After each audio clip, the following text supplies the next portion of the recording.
Me and Marvin Gardens, Chapter 13.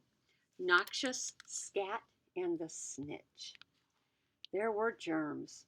A lot of kids were missing from the bus stop. I'd heard a spring cold was going around. I stood there and wondered if anyone else could smell Marvin's noxious scat. That's what they called poop in my animal track guide, scat. I couldn't stop smelling it, even after going home and washing my face and brushing my teeth and eating 2 bowls of Cheerios. Three stops after I got on, Annie climbed up the steps with her cello, and for the rest of the ride, Tommy and his friends said stuff to us. Bet that big violin has more interesting things to say than the hippie. I thought I heard Tommy laughing. It still hurt me, if I had to be honest, that my best and only friend for so long could be this dumb because a bunch of other boys moved in. But then I looked back, and Tommy wasn't laughing at all. He was just sitting there. I wanted to talk to Annie and make her laugh, but I didn't have anything to say because all I wanted to do was tell her about Marvin. They were my only friends. They should know each other. And yet, I wanted to keep Marvin to myself. I know this sounds selfish, but when everything that was yours is gone, and then everything that's left gets ruined by a kid who used to be your best friend, you just want to hold on to things or something. Annie deserved better from me. I knew that. But after all that destruction, he came to see me on my turf.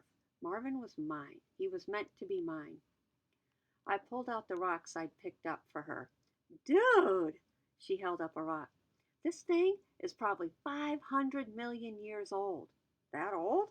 Around here? Yeah. Could be a little younger. 400 million. You can't tell by just looking at them. It's limestone, pretty common.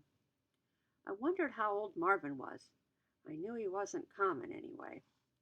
Wednesday's Earth Month announcement fact was, pollution kills 1 million seabirds every year.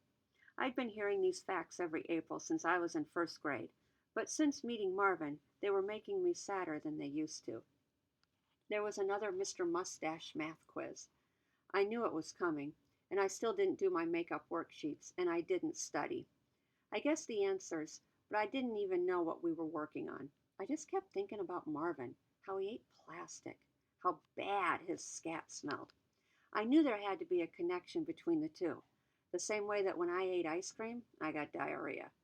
Maybe Marvin was sick. Maybe he wasn't supposed to be eating plastic. Maybe he was crazy or something. In science class, Miss G showed us pictures of dead baby albatrosses. You could see their skeletons because they had decomposed and were just lying there with everything exposed. The worst part of the pictures, one after the other, were the contents of the baby albatross's stomachs. They were filled with brightly colored tiny plastic items, little red plastic beads, little squares of orange plastic from whatever made little squares of orange plastic.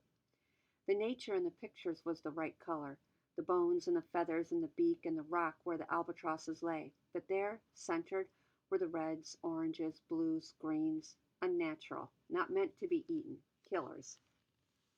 I felt like I'd been punched in the nose all over again. Then Ms. G showed us a few more pictures. Pictures of water samples collected from the Great Pacific Garbage Patch. It wasn't an island like a big floating blob of plastic bottles we could climb on.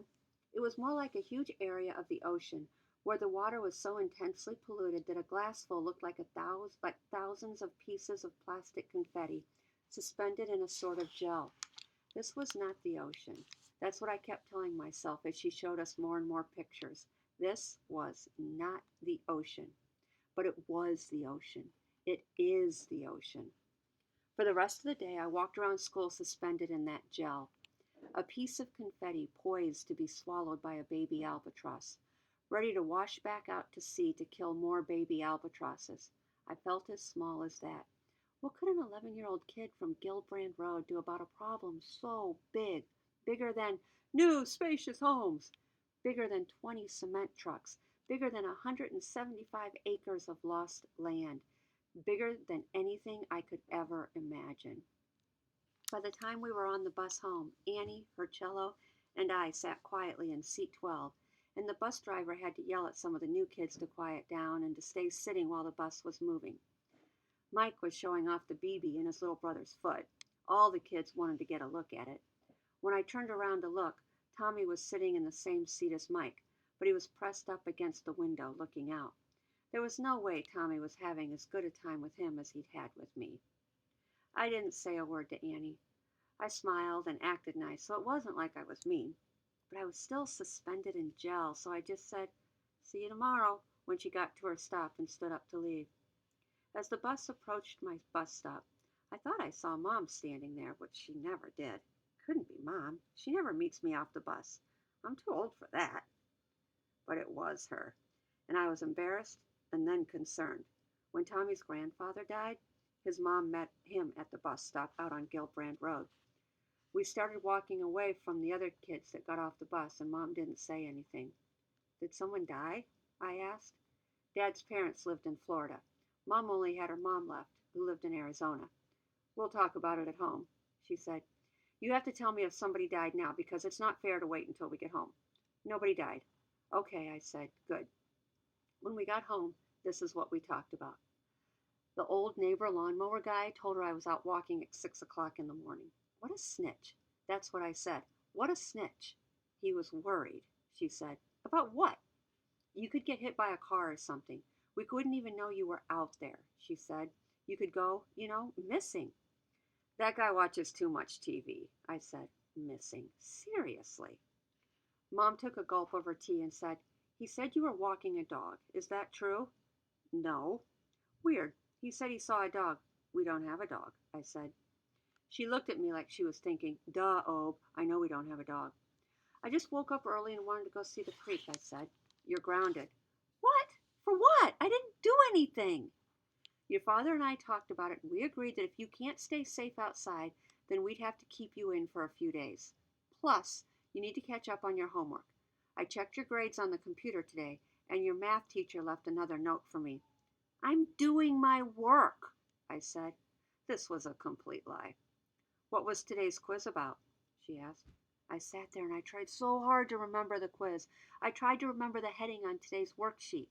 I froze, just like when I thought Marvin Gardens was eating my liver. I was grounded for 3 days.